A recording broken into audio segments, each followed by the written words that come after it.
लेकिन आज फिर उस किस्म के हालात इस प्रदेश में है। आज प्रदेश के लोग सरकार से दुखी और परेशान हैं। साथियों, आपको याद होगा चौधरी बंसीलाल ने प्रदेश के मुख्यमंत्री बने थे। जब उन्होंने इस तरह से जोड़ तोड़ से अपनी सरकार बनाई थी, वो सरकार भी बीच में गई थी। बड़ौदा के उपचुनाव में तुम इंडियन नेशनल लोकदल पार्टी के प्रत्याशी को जिता देना। जब आप उसको यहां से जिताओगे तो जैसे बंसीलाल की सरकार टूटी थी, उसी तरह से भारतीय जनता पार्टी और जेजेपी की सरकार सत्ता से बाहर हो जाएगी। कैसे बाहर होगी उसका भी बताता हूं। कैसे बंसीलाल की सरकार इसलिए नहीं टूटी थी कि कोई बंसीलाल के सहयोगी छोड़ करके भागे थे। बंसीलाल की सरकार का टूटने का कारण केवल एक था। नरवाड़ा का उपचुनाव आया था, शमशेर सिंह सुरजेवाला को राज्यसभा में भेज दिया था, उस सीट पे उपचुनाव हो गया। और जब उपचुनाव हुआ था तो चौधरी ओम प्रकाश चौटाला ने नरवाड़ा से चुनाव लड़ा था।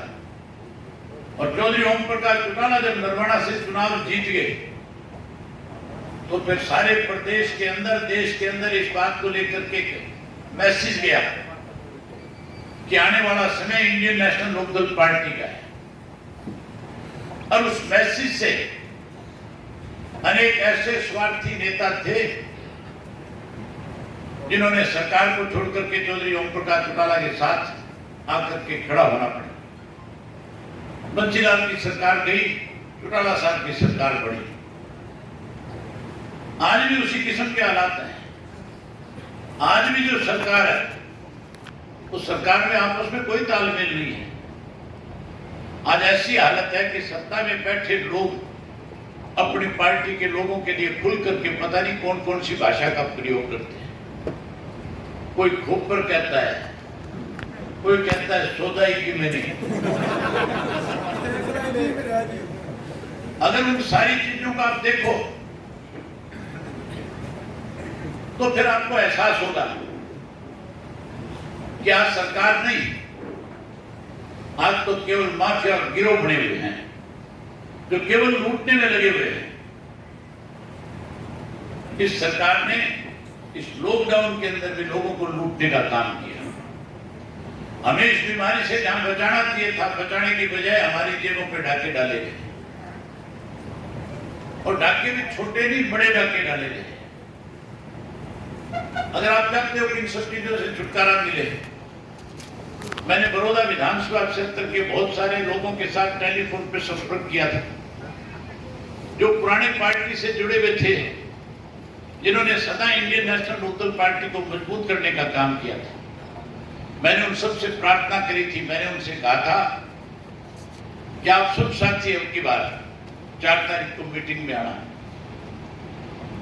और जिस तरह से अब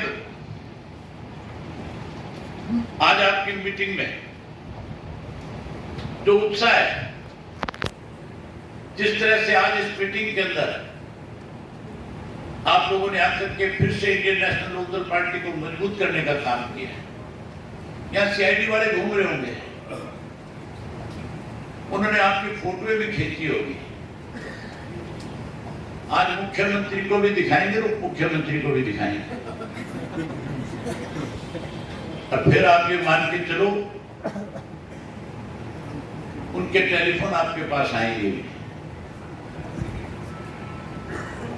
क्योंकि आज से भगदड़ मच जाएगी इस बात को लेकर के।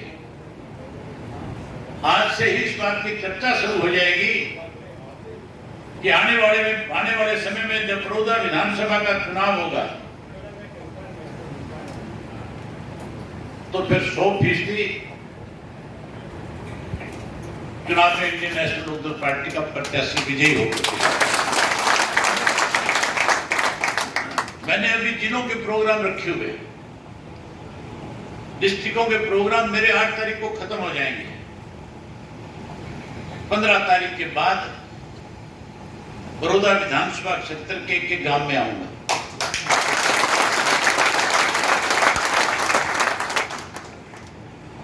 ना केवल गांव में जलसा करूंगा, ना केवल गांव के लोगों के बीच में भाषण दूंगा, बल्कि उन सब साथियों से घरों में जाकर के मिलकर के आऊंगा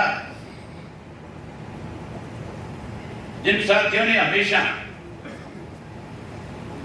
इंडियन नेशनल लोकदल पार्टी को ताकत देने का काम किया है, जो मेरे खिलाफ प्रचार और प्रसार करते थे, जो लोग झूठ के घोड़े छोड़ते थे, जो झूठ की पोटली लेकर के साथ चलते थे, जहां जरूरत होती थी उसके मुताबिक उसमें से निकाल करके फेंक देते थे, अब उनके असली चेहरे सामने आ गए कि नहीं आ गए? अब पता न क्या होगा, कौन झूठा है कौन सच्चा है, या कसर रह रही है अभी तक? अब कसर निकल गई भाई साहब, बोनस भी थूक के चाट गए। बच्ची बुच्ची जो कोई है 15 तारीख के बाद आऊंगा और 15 के बाद एक एक गांव में जाके के कार्यकर्ता से मिल करके सारी बात बता करके आऊंगा। मैंने एक फैसला कर लिया कि जिस घुआना से दिल्ली से पार्टी को इन लोगों ने कमजोर करने का काम किया था, उसी घुआना के अंदर फिर चौधरी देवीलाल का जन्मदिन मना करके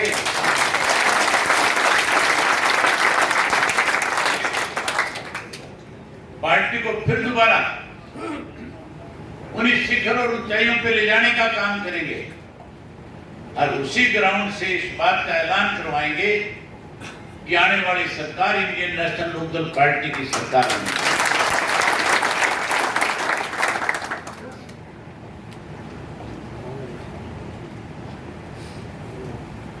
ये जो 83 वाली बता रही नहीं, ये नहीं, उसके बाद की है। तो मेरा आपसे निवेदन है कि आप अब जो है, क्योंकि आपकी सबकी रिश्तेदारियां, आप सबका भाईचारा, आप सबके मित्र दोस्त आपके इस गुआना, बड़ौदा, इसी आसपास के इलाके में सोनीपत के कार्यकर्ताओं की एक विशेष जिम्मेवारी बनती है कि वो लगातार बड़ौदा विधानसभा क्षेत्र के लोगों के साथ संपर्क करें। और मैं जब 15 तारीख से अपने कार्यक्रम बनाऊं, उससे पहले हमें ये पता होना चाहिए कि हमारे गांव के अंदर कौन कौन से पुराने साथी थे, हमने किस किस के घर में जाना है। पहले घर की हाजिरी लगाएंगे, पहले उन सबसे मिलेंगे और मिलकर के फिर हल्के का दोबारा कार्यक्रम बना करके फिर उस लड़ाई को आगे बढ़ाने का काम करेंगे। मैं उम्मीद करूंगा कि आप सब लोग उसमें आज से ही अपनी जिम्मेवारी को समझने का काम करोगे, निभाओगे इस जिम्मेवारी को। बस तो यही कहने के लिए आया था, आप सबने मेरी बात सुनी। अभी सुरेंद्र रठवाड़ एक बात कह रहा था, मैं उस बात का उत्तर देना चाहूंगा। ये कह रहा था कि मैं किसी काम के लिए फोन कराया था, मैं बता देता हूँ, ये तो छुपा गया उस बात में। एक थानेदार था यहाँ लगा हुआ, और उस थानेदार ने जब ये मिलने के लिए गए तो बात सुनने की बजाय कहीं उसने अपमानित करने की कोशिश करी। इन्होंने जब मेरे आगे जिक्र किया तो मैंने उस थानेदार को टेलीफोन करके कहा था, वो हमारे इलाके का था, मैंने उसको कहा था कि हमारे एक कहावत है, डांग टूट जाए तो ठीक राजोगी जरूर है। तो हमारा कोई कार्य करता है, चाहे किसी भी ऑफिस में जाएगा, अधिकारी काम करे ना करे, लेकिन अपमान नहीं कर सकता। आपका काम है जो कोई आपसे मिलने आए उसकी बात को सुनो। मैंने जब उसको कहा था कि वो आपसे फिर से मिलने आएगा, तो फिर उस अधिकारी ने ना केवल इनको सम्मान दिया बल्कि चाय भी पिलाई थी। आज सरकार में बैठे जो लोग हैं उनकी हालत विचारों की ऐसी है, उनकी हालत आज इसलिए ज्यादा खराब है क्योंकि उन्होंने भ्रष्टाचार को बढ़ावा दे रखा है। वो ऐसे मामलों में शामिल है जिसकी वजह से अधिकारी खुल करके उनको कह सकते हैं।